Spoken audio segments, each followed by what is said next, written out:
Hey guys, and welcome to our brand new review. Today we're going to be looking at Bears Can't Drift for the PS4. Now this is made by strangely named studios. You've probably never heard of them, I'd never had either.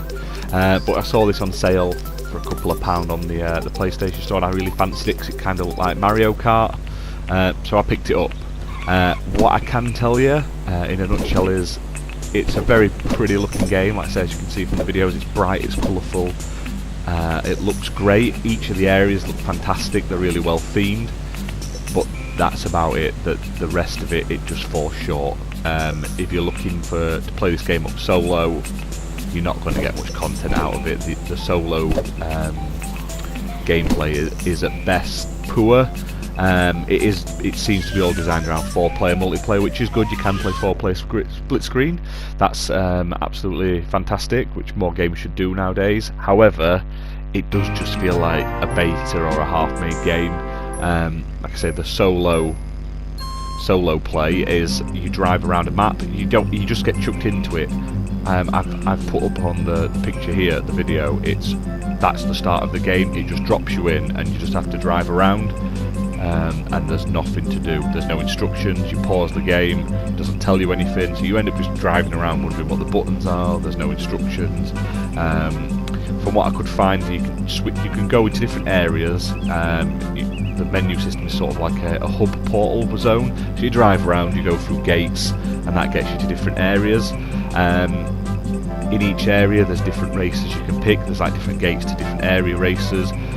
In them you can do sort of time trial, like battle racing, standard racing. There's like a battle mode where you have to collect food and shoot each other, and just that sort of thing. There's not many, and like every race I played, I just won. There was no challenge. I mean, in some of the races, by the second lap I was overtaking the entire pack, and I have no idea why. On some of the other levels as well, I was playing, and I even went back on myself. I jumped off the track and ended up back at the beginning of the lap, and I was still ahead even though I'd gone half a lap back. There was just no challenge. Like I say, it was a really weird game.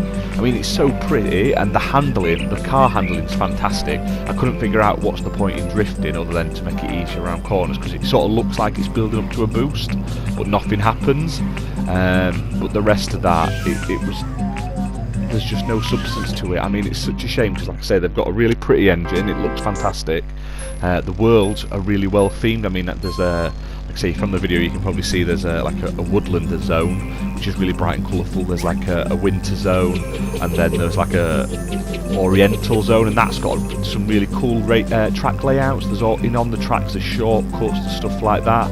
But the races themselves are just boring. I mean, there's no difference. There's about as much. I could do it blindfolded and I'd probably still win. Like I say, you get round the first lap and you're catching people up who are only half a lap ahead, like have only got half a lap through the race, and you're a lap and a half through, and you're like, what have you been doing? Are they just driving in circles as soon as you're off the screen? It makes no sense at all.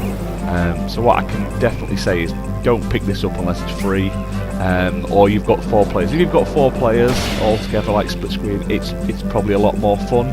I only played it briefly in multiplayer with one other person, and it was okay. It wasn't anything fantastic, but it's a nice little filler for a couple of pound. It is a Mario Kart clone. It's clearly aimed like that. The same thing with the power-up pickups and stuff like that. It's just there's no memorable levels as such. All the races seem to be exactly the same. They're not as exciting. The weapons are crap.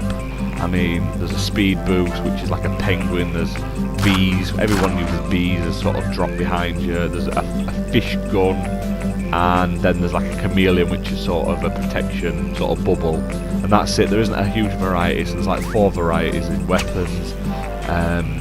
I don't know if there's any sort of customization in your character, because like I say, when you're playing there's like robot bears, like zombie bears and stuff you race against, and panda bears and stuff. But I honestly played this for an hour and a half, 2 hours, and like I say, I tried multiple levels, like options per level. So I did the time trials, I did the race, I did the food catching. The food catching is quite fun. You're basically driving around picking up food, and every time you get hit, you lose food, and you get fatter and fatter, and you end up with a big fat bear. And it looks fun.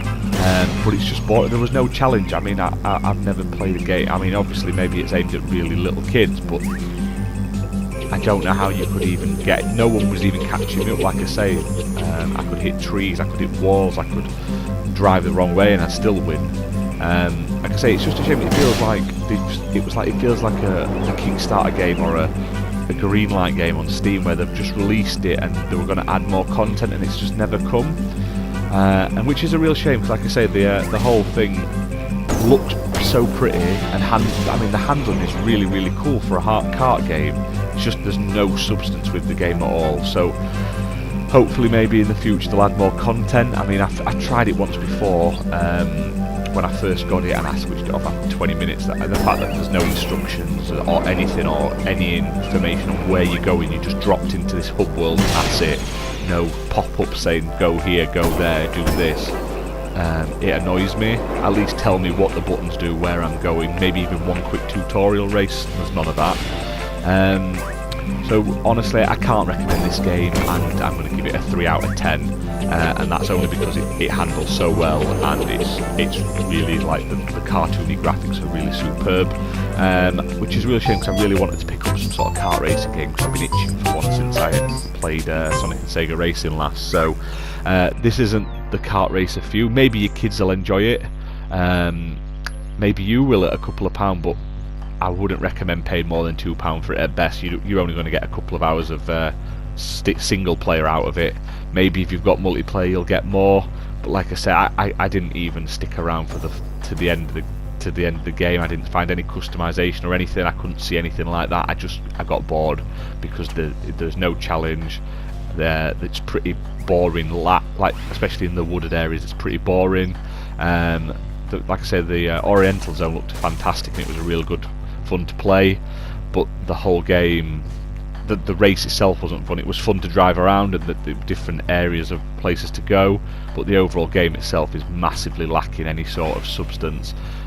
So like I say, I'll reiterate that again, 3 out of 10. Make sure you like and subscribe to the channel. We are going to be bringing more videos soon. I know it's been a while since I last updated one, but I have got 20 odd videos sat waiting to go live, and they're going to be coming over the next few weeks. Bye for now.